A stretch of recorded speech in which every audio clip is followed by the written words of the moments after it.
Well, today we're going to talk about Portuguese. Portuguese is a pluricentric language, one that has two standards spoken and two standards writing systems. There are two main groups of dialects, those of Iberian Peninsula and those of Brazil. The difference between the two involve pronunciation, grammar, and vocabulary. Portuguese varieties spoken in Africa and Asia are closer to those of Portugal than those of Brazil. European Portuguese is divided into northern and southern varieties. So, let's talk about the phonology and phonetics. Okay, when we talk about vowels, people think that vowels are like just a namer, but it's not that difficult. I mean, you can understand the system of these vowels. That is, it's really similar. Like in English, we have the closed, the open, and the mute that is represented with an e. So let's see what we have in here. A is an open and has an emphasis in an A like parte, a sound like port, and closed is a soft A like America. E open has an emphasis in the E America like America, and closed is a soft E in our sound mesa like pan. I has a EE sound like viv. O has an open emphasis in the O modo like low, and close is a bit softer and O sound like porto, that means like cool. U has an U sound like football. I don't know how to pronounce like in Portuguese, but it's kind of this. So then, okay, when we talk about phonology of Portuguese, varieties among dialects in extreme cases, leading to some difficulties in order to understand this language. Since Portuguese is a pluricentric language, and difference between European Portuguese, Brazilian Portuguese, and Anglian Portuguese can be considerable varieties, like when it's necessary, because we're talking about three different countries. So it's gonna happen. Always it's gonna happen here, because even though they speak the language, their culture are different, and the way they pronounce words and the way they made their conjugations. One of the most important difference between European and Brazilian Portuguese is their prosody.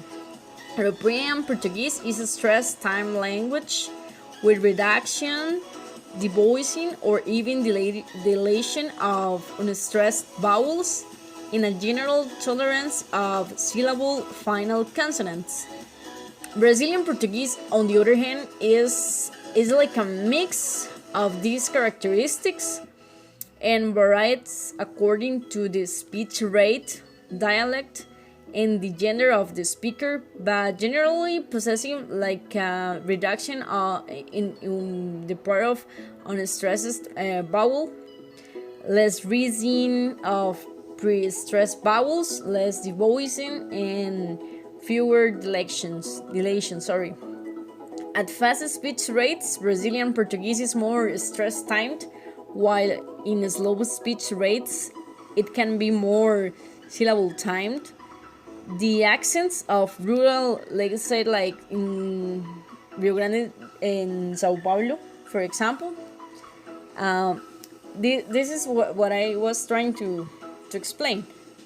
For example, in Costa Rica, we know that if we go to Limón or even Nicoya, Guanacaste, we can perceive this kind of accent or this kind of difference between the people who live in, let's say, Alajuela or San Jose, we can perceive that the way they speak, the way they make their conjugations, and this kind of things happens according to the location of the person. So it's really nice to see how this happen in here in these three different countries, because it's really nice. I mean, it's Portuguese, but they speak Portuguese in their own way. Okay, when we talk about grammar, the grammar, morphology, and syntax of the Portuguese language is like the grammar of most of other Romance languages. Other languages of Iberian Peninsula also have this similarity. Portuguese is a synthetic functional language.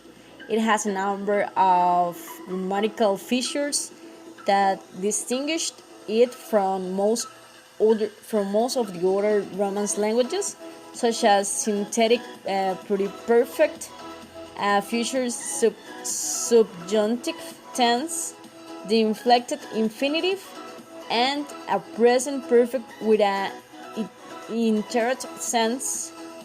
A unique feature of Portuguese is mesoclisis, the inflection of clitic pronouns in some verbal forms. That means that they modify some nouns and some verbs according to the context. It's something really interesting.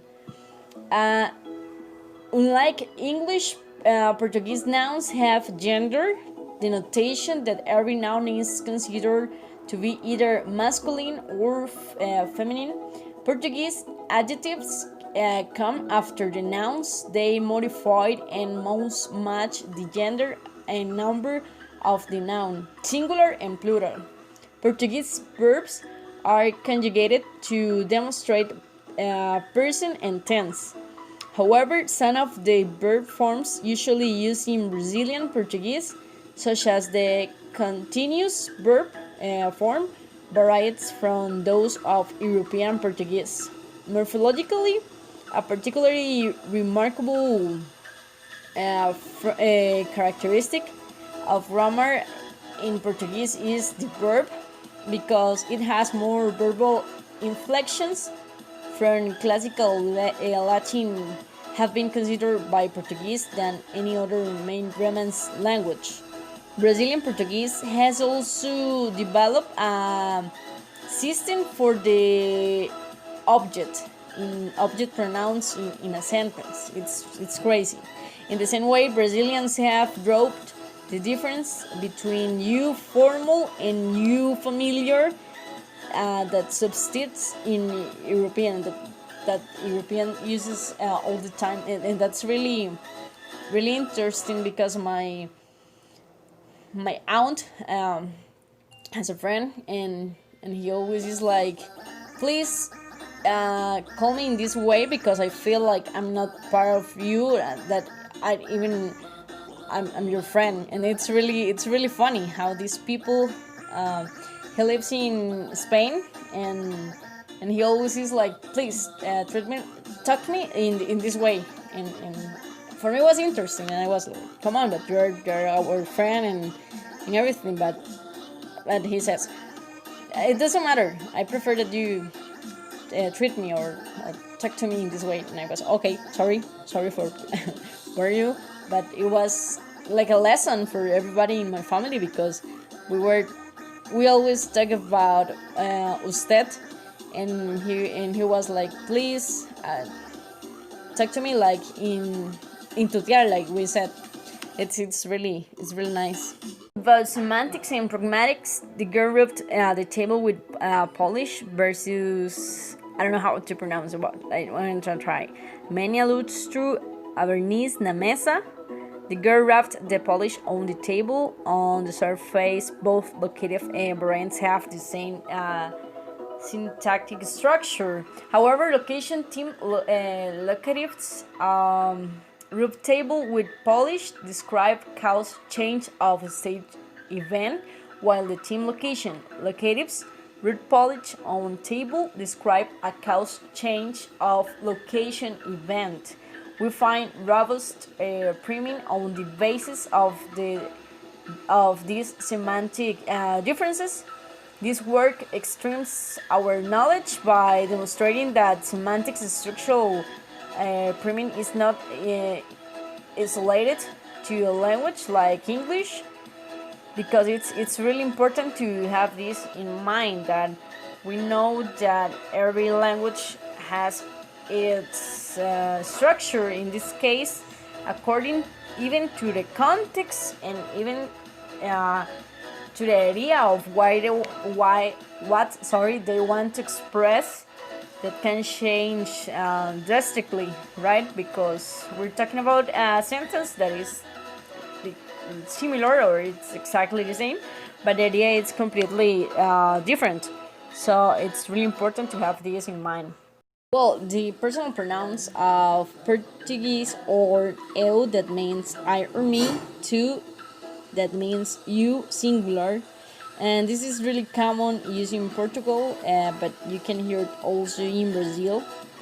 In other parts, ele or ela, that means he or she, você, that means you, singular, and nos, that means we, vos, that means you, plural, elas, that they male and they female, vocês, you, plural, and it's really common used in Brazil, in Portugal, that implies more formality.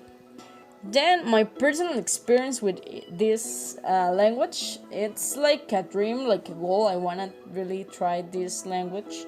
I really want to explore this, but I really need to finish English and then try to explore this culture and language. And when this course, I have realized that language is a world to explore, that it has so many details that we don't really appreciate of a language. But well, let's try to pronounce these phrases. Bon dia, bona tarde, that means good morning, good afternoon or good night. Hola, hello. Oi, hi. Allo, hello. Tchau, bye. Até logo, até logo. See you later. Até mañana. See you tomorrow. Adeus. Goodbye. Tudo bem. How are you? And como vai? How it's going?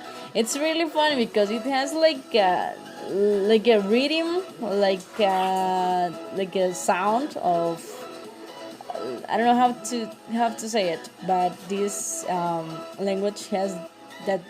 It's more like a rhythm that you, when you speak, you are like singing. For me, I don't know, I have that perception of this language. So thank you so much, because I really enjoyed to explore a little bit more about this language, and I'm for sure this is going to help me in the future when I will take classes of this.